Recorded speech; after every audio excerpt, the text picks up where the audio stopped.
দিল্লির পর এবার পাটনার রাজপথেও ছাত্র আন্দোলন ঘিরে চরমে উত্তেজনা। ছাত্রদের সঙ্গে পুলিশের সংঘর্ষে পাটনায় উত্তপ্ত পরিস্থিতি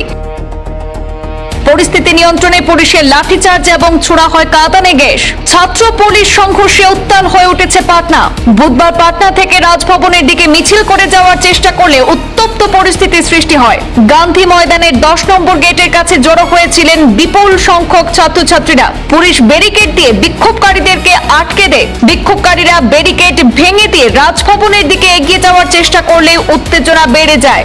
দিল্লির যন্তর মন্তরে আন্দোলনরত পড়ুয়াদের সমর্থনে বিহারের পাটনার রাজপথেও ছাত্র বিক্ষোভ চরম আকার ধারণ করেছে।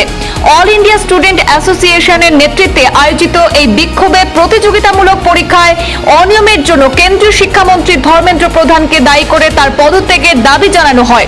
পরীক্ষার সিস্টেমে দুর্নীতি, অনিয়ম, পেপার ফাঁসের প্রতিবাদে এবং কেন্দ্রীয় শিক্ষামন্ত্রীর পদত্যাগের দাবিতে আন্দোলনকারীরা রাজভবন অভিমুখে মিছিল বের করলে জেপি গোলম্বরের কাছে পুলিশ তাদেরকে বাধা দেয়। এরপরেই পুলিশ এবং ছাত্রদের মধ্যে তীব্র সংঘর্ষ শুরু হয়। বিক্ষোভ চলাকালীন পরিস্থিতি উত্তপ্ত হয়ে উঠলে পুলিশ এবং আন্দোলনকারীদের মধ্যে ধস্তাধস্তি শুরু হয়।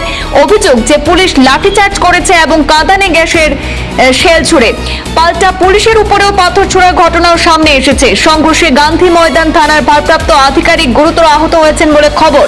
তার মাথায় আঘাত লাগে বলে জানা যায়।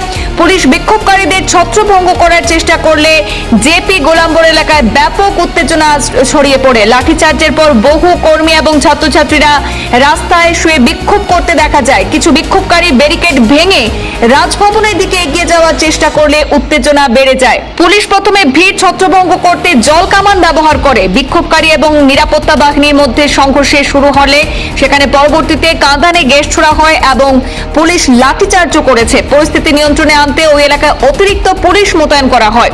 এদিকে পাটনার এই ঘটনাকে ঘিরে বর্তমানে রাজনৈতিক মহলে শুরু হয়েছে নতুন বিতর্ক। আন্দোলনকারীরা তাদের দাবি পূরণ না হওয়া পর্যন্ত আন্দোলন চালিয়ে যাওয়ার কথা জানাচ্ছেন। অন্যদিকে পরিস্থিতি স্বাভাবিক রাখতে প্রশাসনের পক্ষ থেকে নিরাপত্তা আরো জোরদার করা হয়েছে। আগামী দিনে এই আন্দোলন কোন দিকে মোড় নেয় সেদিকেই নজর রাজনৈতিক মহল এবং সাধারণ মানুষের।